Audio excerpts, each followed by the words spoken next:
Mampukah Kaesang mengubah peta Pilpres? Kita bahas bersama dengan Direktur Utama Carta Politika Yunarto Wijaya. Selamat siang Mas Toto, terima kasih sudah bergabung bersama kami di Rumah Selamat Pemilu. siang, Mbak. Oke, Mas Toto, Sama-sama. banyak pihak yang menilai naiknya Kaesang ini jadi Ketua PSI punya pengaruh besar atau bisa mengubah peta Pilpres. Setuju nggak Anda? Saya tidak melihat sampai sebegitunya sih ya dalam konteks mengubah konstelasi Pilpres. Dalam artian tetap ada keterbatasan. Walaupun Mas Kaisang adalah membawa nama Pak Jokowi, tapi kalau disebutnya sampai ujungnya mengubah konstelasi Pilpres, saya yakin tidak. Kenapa? Karena konstelasi Pilpres sudah hampir mengkerucut ke koalisi yang sudah final. Kalau kita lihat Pak Prabowo sudah punya koalisinya, Mas Ganjar sudah punya koalisinya, bahkan koalisi Amin sudah punya cawapresnya. Jadi dalam konteks itu menurut saya sudah kalau peta koalisi sudah hampir bisa dibaca. Apakah kemudian keberadaan Kaisang juga bisa mengubah hasil Pilpres dalam konteks PSI kemudian bisa membawa pengaruh besar? Saya juga meyakini tidak. Tapi kalau kemudian bisa dibaca sebagai sebuah simbol, misalnya keberpihakan PSI kepada capres tertentu bisa dianggap keberpihakan presiden kepada capres tertentu bisa saja.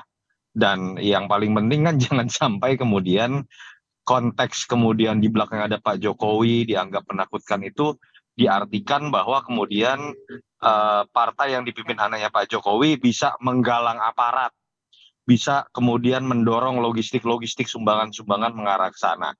Ya kalau itu yang terjadi itu sudah pelanggaran pemilu menurut saya. Saya sih berharap dan seharusnya tidak akan terjadi seperti itu. Oke, seberapa besar sebenarnya pengaruh? Kalau kita katakan kan sebenarnya bukan masalah PSI-nya, tapi seperti Kaesang itu seperti representasinya Jokowi begitu kan? Kalau memang iya ada pengaruhnya, seberapa besar pengaruhnya Anda lihat Mas Toto? Iya, pertama naif ya kalau dikatakan tidak ada hubungannya sama sekali dan kita berhenti pada tafsir Pak Jokowi mengatakan dia sudah mandiri, yaitu bahasa normatif pasti berpolitik. Mhm. Tapi apakah ini tidak kemudian mendapat restu Pak Jokowi dan kemudian seorang ayah dan anak tidak melalui diskusi yang mendalam dan kemudian seorang ayah tidak berusaha memproteksi anaknya? Naif kalau kita tidak mengatakan itu ada, pasti ada. Nah, seberapa jauh? Kalau dilihat dari sisi efek, mungkin efek yang sifatnya secara alami akan terjadi, efek dari yang kita sebut efek ekor jas. Pertama kepada PSI sendiri. PSI tentu saja berharap pemilih Jokowi atau kemudian katakanlah masyarakat yang masih puas dengan kinerja Jokowi bisa memilih PSI. Tapi itu kan konteksnya dalam konteks pileg. Dalam konteks pilpres, saya pikir Beda. andai kata pun misalnya PSI mendukung salah satu capres. Kan sekarang ada Prabowo atau Ganjar gitu ya. Hmm. Saya sih melihat kalau kita baca dari tren data berbagai lembaga survei termasuk Carta Politika, masing-masing pemilih Jokowi sudah memiliki alasannya tersendiri untuk kemudian memilih Ganjar atau memilih Pak Prabowo. Tidak sedemikian mudah untuk kemudian diarahkan andai kata pun misalnya Pak Jokowi mengarahkan kepada salah satu calon, apalagi hanya melalui tindakan implisit melalui simbol dari anaknya. Jadi itu yang menurut saya secara alamiah bisa terjadi.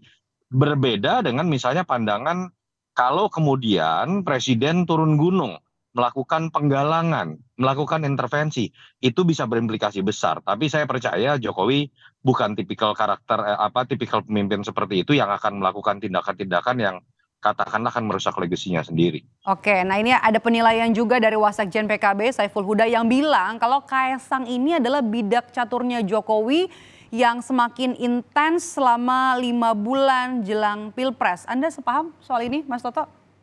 Ya sudah pasti kalau Kaisang akan lebih agresif pasti karena dia punya punya tugas loh sekarang meloloskan PSI dalam parliamentary Parlemen. threshold. Kalau kalau tidak akan malu-maluin, orang sudah heboh anak presiden lalu kemudian tidak lolos PT juga, ya itu legacy yang jelek juga baik buat Kaisang ataupun orang akan mengkaitkan dengan seberapa kuat ayahnya dalam pengaruhnya di politik.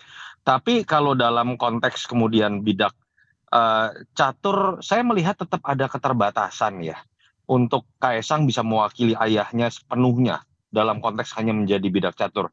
Jangan juga lah kita kemudian merendahkan Kaisang yang seakan-akan cuma topeng saja sementara ayahnya yang sedang bergerak.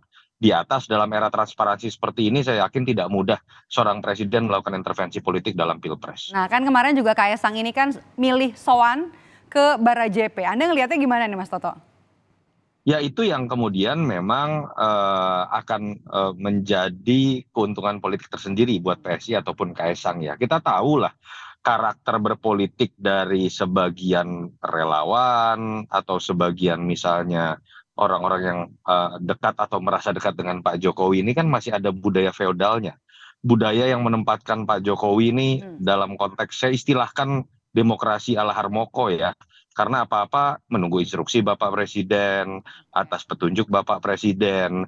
Itu yang menurut saya malah bisa menjerumuskan Pak Jokowi dan keluarga. Kalau kemudian selalu ditempatkan dalam posisi seperti itu. Bahwa seakan-akan sekelilingnya ini hanya bidak catur gitu kan. Padahal kita ingat Pak Jokowi ini salah satu value added-nya adalah ketika dia tampil sebagai dulu cagup DKI, capres akhirnya menjadi presiden karena berawal dari kalangan biasa bukan bangsawan politik. Jangan sampai kemudian sekelilingnya menempatkan Jokowi sekarang seakan-akan menjadi raja tadi atau seperti Pak Harto dulu yang apa-apa sekelilingnya Oke. selalu mengatakan menunggu instruksi presiden. Mas Toto terakhir, Anda melihat keluarga Jokowi ini arahnya benar ke Prabowo sesuai dengan yang disampaikan oleh Ketua Projo Ari Budi soal inisial P itu? Saya pikir kalau kita lihat terlalu banyak variabel yang masih sulit buat kita menyimpulkan ya. Kalau bicara misalnya PSI sering datang ke acara Pak Prabowo, lalu Pak Jokowi menempatkan Kaesang di PSI, lalu langsung orang lompat kepada logika berarti Jokowi ke Oke. Prabowo. Loh, Mas Gibran sama Mas Bobi masih di PDI Perjuangan. Kecuali kalau Mas Gibran dan Mas Bobi sudah diminta keluar gitu sama ayahnya atau mertuanya dari PDI Perjuangan, itu berarti akan menjadi simbol yang jelas.